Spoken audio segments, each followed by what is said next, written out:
এই শীতে আমরা পানিতে হাত দিলেই কাঁপতে শুরু করি। হাত রাখা তো দূরের কথা, কয়েক সেকেন্ডই সহ্য করা যায় না। কিন্তু ঠিক সেই বরফ ঠান্ডা পানির ভেতরেই মাছগুলো দিব্যি বেঁচে আছে। কখনো ভেবে দেখেছ কিভাবে? আসলে মাছের শরীর আমাদের মতো নয়। মানুষের শরীর নিজে নিজেই গরম তৈরি করে, কিন্তু মাছ হলো কোল্ড ব্লাডেড প্রাণী। মানে পানির তাপমাত্রা যতটুকু, মাছের শরীরও ঠিক ততটুকুই ঠান্ডা বা গরম হয়ে যায়। শীতে পানি ঠান্ডা হলে মাছের শরীর ধীরে ধীরে ঠান্ডা হয়, তাই তাদের শরীরে কোনো হঠাৎ শক লাগে না। এই সময় মাছরা খুব কম নড়াচড়া করে, শক্তি বাঁচিয়ে পানির গভীর অংশে থাকে, যেখানে তাপমাত্রা তুলনামূলকভাবে স্থির।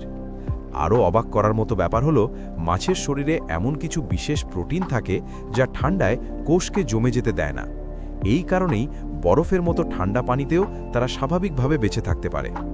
আপনি যদি এমন বাস্তব কিন্তু অবাক করা তথ্য পছন্দ করেন, তাহলে এখনই সাবস্ক্রাইব করে ফেলুন, কারণ সামনে আরও এমন অজানা গল্প অপেক্ষা করছে।